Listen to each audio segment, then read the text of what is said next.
É isso aí, caríssimos, caríssimas. Então vamos para a nossa segunda etapa da primeira aula para o primeiro ano do ensino médio. Vocês lembram que a gente fez uma introdução à sociologia? Sociologia, para que serve a sociologia? O significado etimológico da palavra sociologia, não vamos esquecer. Sócio, do latim, sociedade, logia, do grego, logos, estudo, estudo da sociedade. Mas daqui a pouquinho nós vamos ver a pegadinha. Tem sempre uma pegadinha aí que acontece, às vezes no vestibular, às vezes ali no Enem, às vezes num concurso público. Há sempre uma pegadinha. E a pegadinha já vou adiantar. Qual o objeto de estudo da sociologia? Alguns já vão falar assim, se adiantar. É o estudo da sociedade. A sociedade é o objeto de estudo. Calma lá, caríssimo. Guarda isso. Guarda isso que daqui a pouco nós vamos conversar sobre isso. Então, nós vamos falar agora sobre o nascimento da sociologia. Nascimento da sociologia. Observem aí, tem uma imagenzinha. Essa imagem é do Charles Chaplin, do filme chamado Tempos Modernos, de 1936, caríssimos, caríssimas.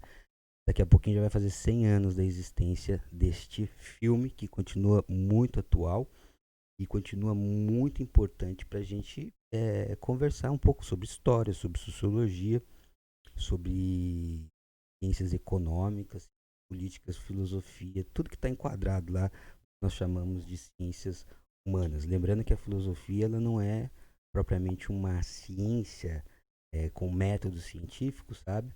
Mas aí o professor de filosofia lá pode auxiliar vocês aí nessa discussão. Maravilha? Então, voltemos lá ao nascimento da sociologia. A sociologia, antes de tudo, é um bebê, um pequeno bebê, um bebezinho. Pequeno e delicado bebê que tem pouco mais de cento e poucos anos. Ou seja, em relação a algumas ciências, como a história, por exemplo, como a própria filosofia, como eu disse, não é uma ciência com método científico, mas é processo de conhecimento humano. É muito mais antigo que a sociologia, mas muito mais antiga. Pelo amor de Deus, se a filosofia ela tem mais de 2.500 anos de existência, a filosofia é do século XIX, minha gente. A sociologia, perdão, é do século XIX. Então, em relação à filosofia é uma vovó e a sociologia é um bebê. Então, portanto, lembre-se disso. O nascimento da sociologia tem muito a ver com o século XIX. O que estava acontecendo no século XIX e estimulou aí os pensadores a se voltarem para as questões relacionadas à sociedade e às relações sociais. Vejam bem esse nomezinho. Relações sociais, ok? Muito bem. Modernidade, revolução industrial são dois temas muito importantes para a gente entender a origem e o nascimento da sociologia. Então, você já deve ter estudado em história o período histórico chamado modernidade, né? Que vai se iniciar ali com o iluminismo e vai ter o seu auge na Revolução Industrial. Então a gente tem a primeira Revolução Industrial lá no século XVIII, 1750, muito importante pra caramba para o estabelecimento de uma nova sociedade, pessoal. É muito interessante a gente ver como a Revolução Industrial mudou o estilo de vida das pessoas, mudou completamente a nossa forma de nos relacionarmos com a natureza, nos relacionarmos uns com os outros. É impressionante como o advento da Revolução Industrial alterou a nossa forma de pensar o mundo, a nossa forma de nos relacionarmos uns com os outros e a nossa forma de nos relacionarmos com a natureza. Mudou muito, gente. Eu sempre digo o seguinte, o ser humano, quando chega nesse período, ele ganha superpoderes, que vem para o bem e vem para o mal.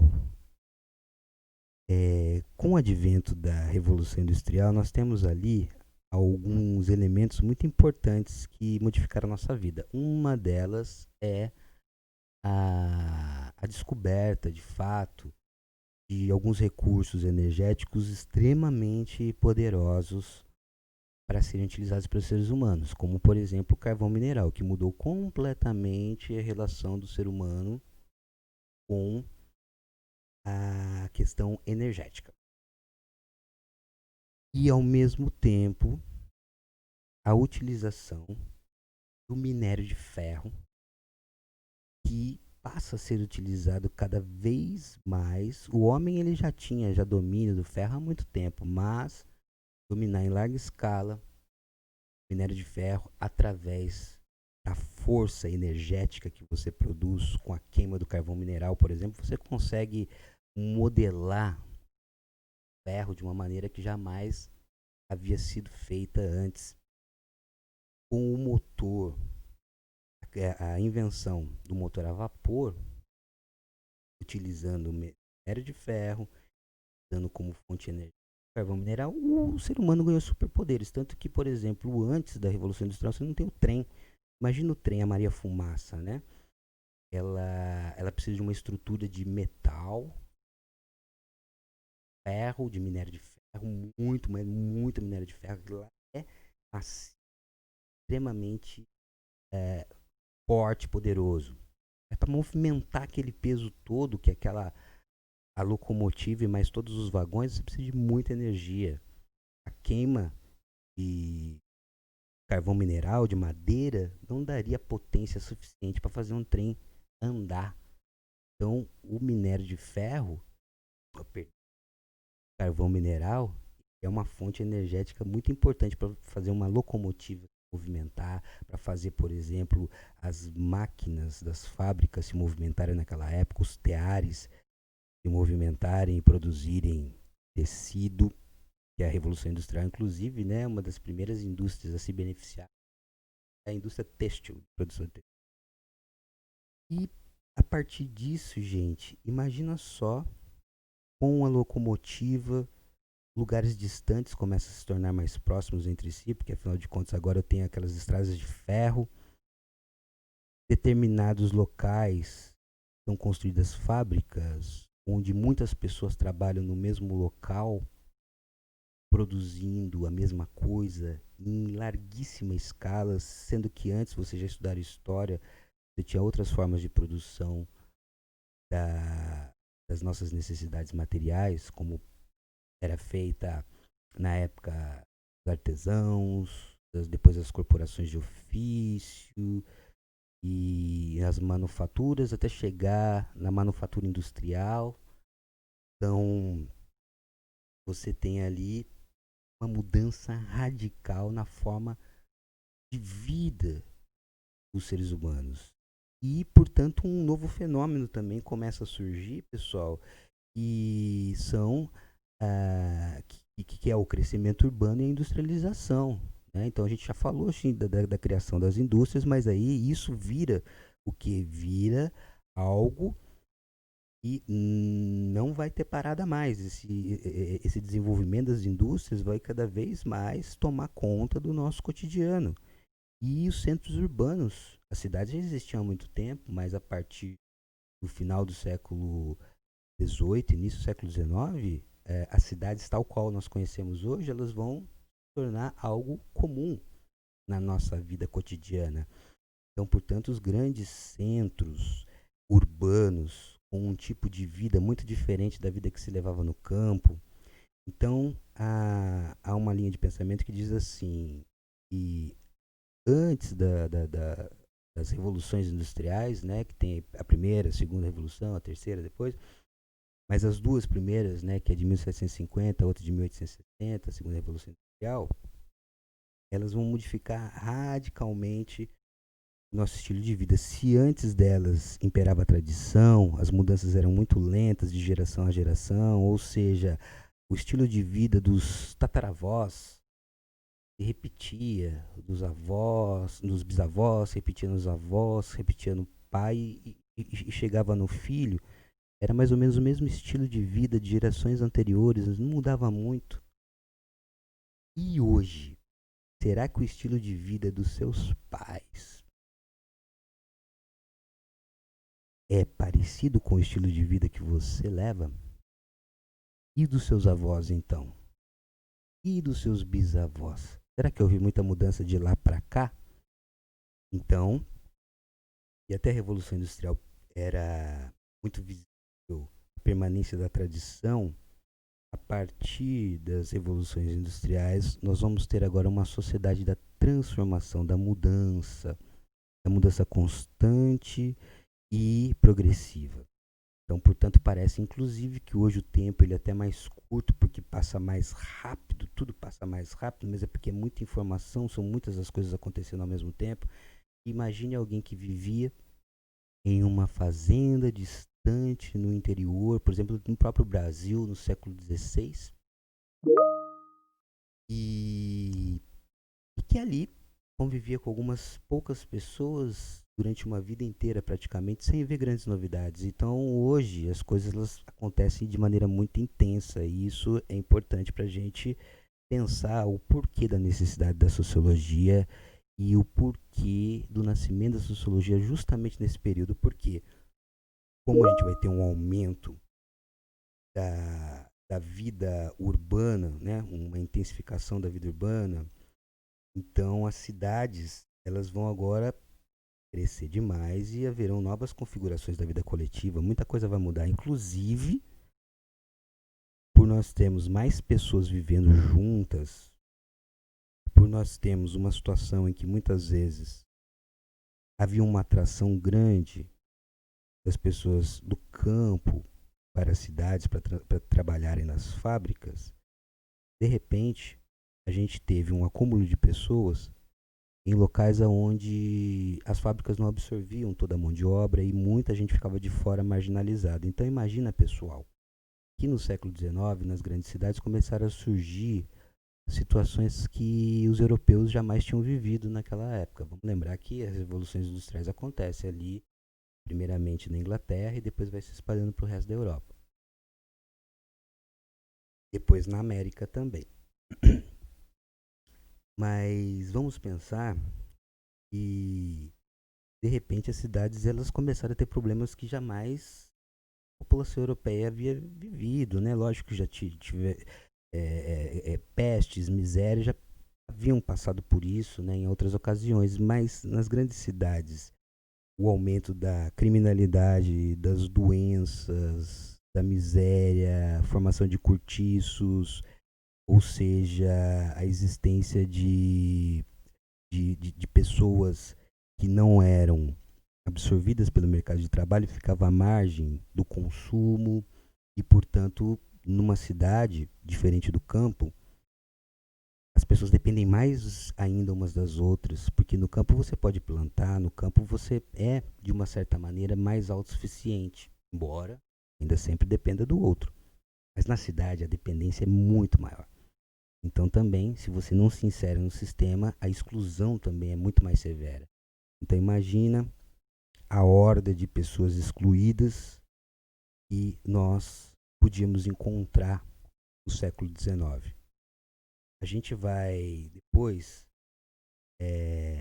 passar para vocês alguns exemplos de como que era a situação, a vida das pessoas do século XIX. Inclusive tem um filme que é baseado num livro chamado Oliver Twist,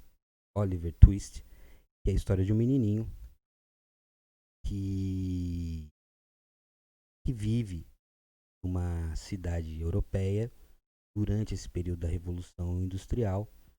E a gente vê muitas coisas acontecendo ali absurdas que hoje já não aconteceriam mais, como trabalho infantil, exploração do trabalho infantil. E isso depois nós vamos mostrar para vocês, tá? O Oliver Twist. Mas hoje nós temos um outro filminho que nós vamos assistir agora nessa segunda parte da nossa primeira aula.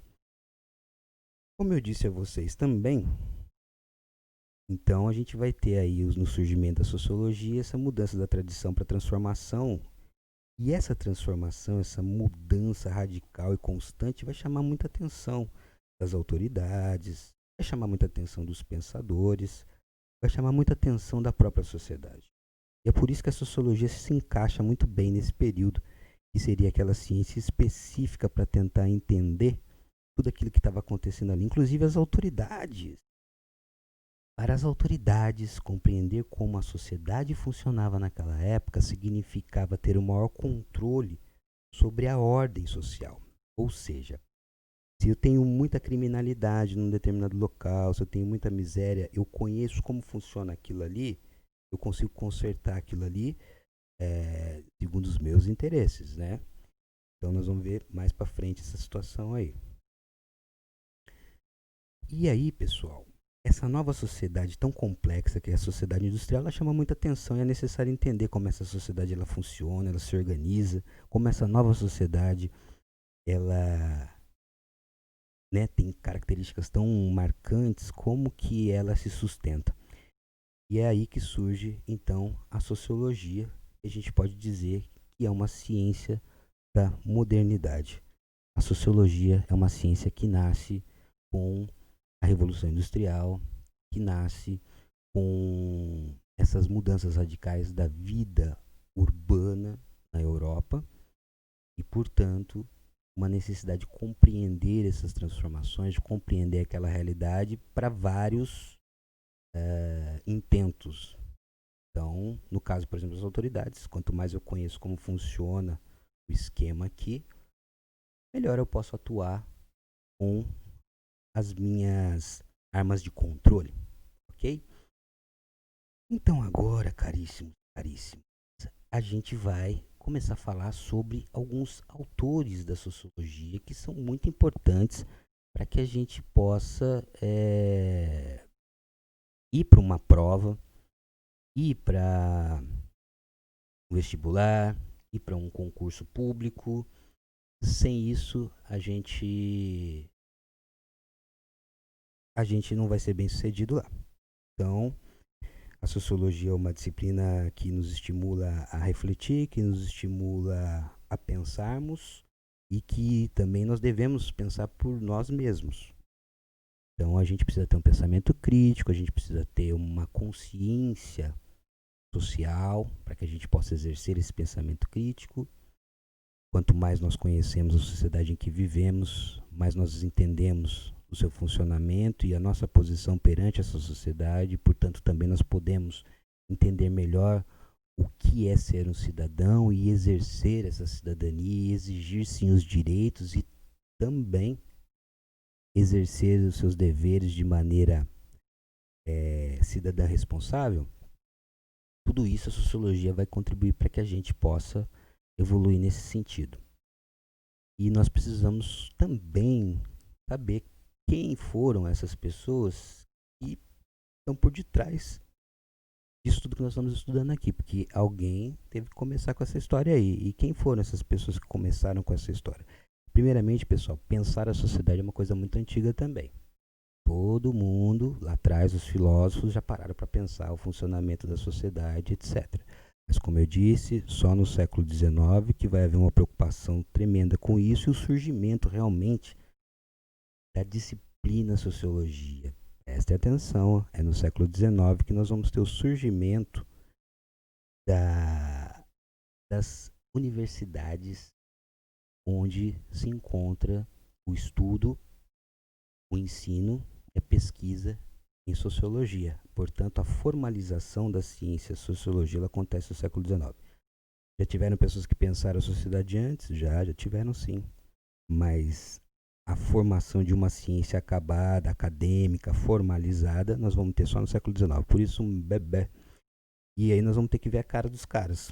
A cara dos caras, os clássicos da sociologia. Então, quando a gente fala de clássicos da sociologia, a gente fala dos principais nomes que sustentam a base da sociologia. São só eles que existem? Não. Muitos outros existem, mas eles são considerados a base da sociologia. E nós precisamos conhecer alguns nomes, como Émile Durkheim, francês, o Max Weber ou Max Weber, como queira, e Karl Marx ou Karl Marx para os íntimos.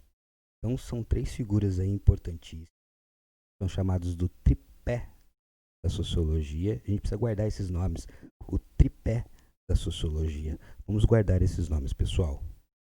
Não é decoreba, nós vamos sempre, hora ou outra, tropeçar nesses caras aí. Então, portanto, a gente já precisa se habituar com a cara e crachá deles. Olha lá, Emile Durkheim, aquele senhor ali com um bigode avantajado, o Max Weber com uma cara um pouco mais séria, e o Karl Marx com o seu cabelo esvoaçante e sua barba farta, que é uma das suas marcas características da sua figura.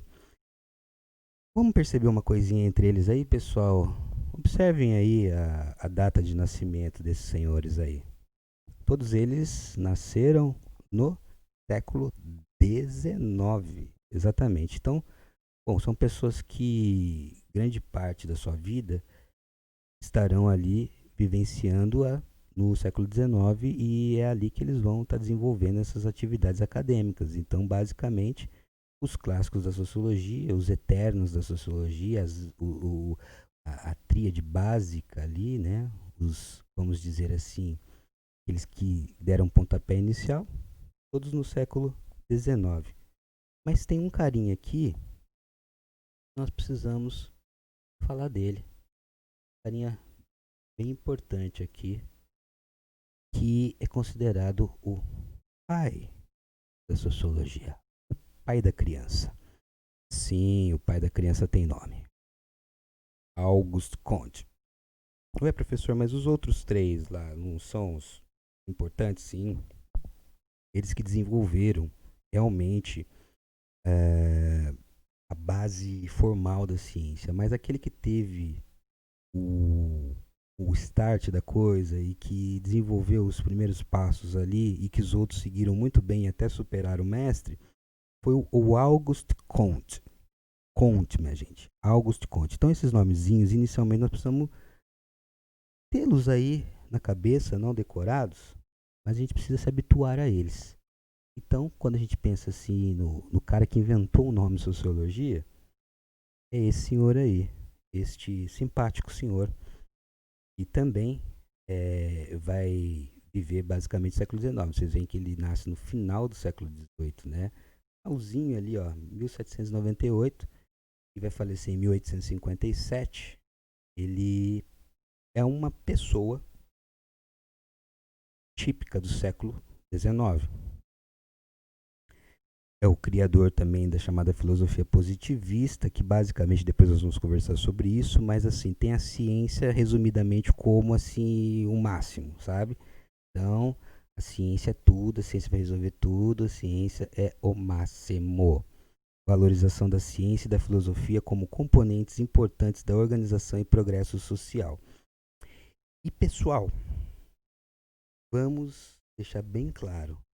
Sociologia, etimologicamente, significa estudo da sociedade, tendo como objeto de estudo as relações sociais, que eu já vou falar um pouquinho mais tarde, como eu disse a vocês aí que tá pegadinha. Qual é a preocupação fundamental da sociologia? Olha lá, ciência que estuda o funcionamento da sociedade. É isso, minha gente. Então, tá aí o pai da sociologia. E nós vimos aí a tríade da sociologia, a tríade clássica da sociologia. Então não vamos esquecer, hein? Nós temos lá o Emile Durkheim, nós temos o Max Weber, nós temos o Karl Marx. E aí, o Auguste Comte, como sendo aquele cara que deu nome, né? O pai da criança, né? Mas quem cuidou mesmo da criança depois foram esses daí, tá bom? Muito bem, então vamos lá. Agora nós chegamos naquele ponto, na pegadinha. Sim, caríssimos, caríssimos. Porque alguém pode perguntar para vocês assim, o que significa etimologicamente a palavra sociologia? Vocês na hora já vão dizer, estudo da sociedade. Tá na cara. Mas e se alguém perguntar a vocês assim, mas e o objeto de estudo da sociologia? Os mais vamos dizer assim, desavisados podem já chegar com tudo. A sociedade. Calma lá, pessoal. Como é que a sociedade é formada? Essa é a questão. A questão é, qual o objeto de estudo da sociologia de fato? Essa ciência que se propõe, então, enquanto nome, estudar a sociedade? Mas o que é isso aí? Então, primeiramente, o que é um objeto de estudo?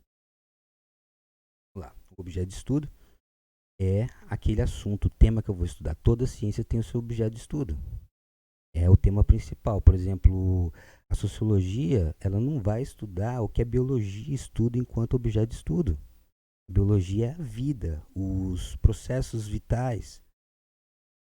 Isso é o objeto de estudo da sociologia, da biologia. Agora, a sociologia não. A gente precisa saber qual que é exatamente aquilo que interessa a sociologia. Aquilo que interessa especificamente a sociologia. E qual é o interesse da sociologia? O objeto da sociologia são as relações sociais. Eu já falei isso antes, pessoal. Quando duas pessoas vão conviver juntas, uma nova regra surge. Não é nem a soma das duas regras que vão ser colocadas por aquelas pessoas e nem a somatória das suas vontades, mas sim um intermédio, algo que vai surgir a partir daquilo que nenhuma das duas está esperando, inclusive. Quando duas pessoas vão casar e vão morar juntas, elas só vão saber o que vai acontecer quando elas estiverem morando juntas. Pode namorar 10 anos e cada uma vivendo num lugar, mas as regras vão mudar quando elas começarem a conviver juntas diariamente num mesmo lar. Ali novas regras vão surgir que elas nem mesmo esperavam, porque é um acordo que vai surgir a partir da existência da relação entre aquelas pessoas, da relação estabelecida entre aquelas pessoas. Então, portanto, a pegadinha está aí, pessoal. Chegamos na pegadinha. Cuidado, objeto de estudo é o tema, aquilo que aquela ciência vai estudar. O que a sociologia quer estudar? A relação que se estabelece entre os indivíduos. A relação que se estabelece entre os indivíduos. E a partir dessa relação surge o que nós chamamos de sociedade. Certo? Mas para que a sociedade ela exista, tem que ter essa relação. E é essa relação que a gente quer estudar na sociologia. Portanto, a pegadinha é: a palavra sociologia, etimologicamente, estudo da sociedade. Mas o objeto de estudo da sociologia são as relações sociais. Que isso fique bem claro. E o que são essas relações sociais? Observem aí esses bonequinhos que estão na imagem. Todos eles, de uma maneira ou de outra, estão interagindo entre si, certo? Tem ali os destacados em vermelho, mas independente disso, o que importa aí é, veja que todos eles estão ligados entre si. E a sociedade, as relações sociais se dão exatamente a partir dessa relação entre eles, e a sociedade se estabelece em cima disso tudo. Então, portanto, são as relações sociais, caríssimo, caríssima, que nos interessam mais do que qualquer outra coisa, porque a partir dessas relações sociais se estabelece a sociedade. Então, o objeto de estudo da sociologia, as relações sociais, beleza? Então, nós terminamos por aqui a segunda parte da nossa aula, primeira aula, segunda parte, para o primeiro ano do ensino médio. E agora nós vamos para a terceira parte da nossa primeira aula, para o primeiro ano do ensino médio. Beleza? E depois tem as atividades que vocês devem me entregar até a última semana de agosto. Valeu, galera. Grande abraço.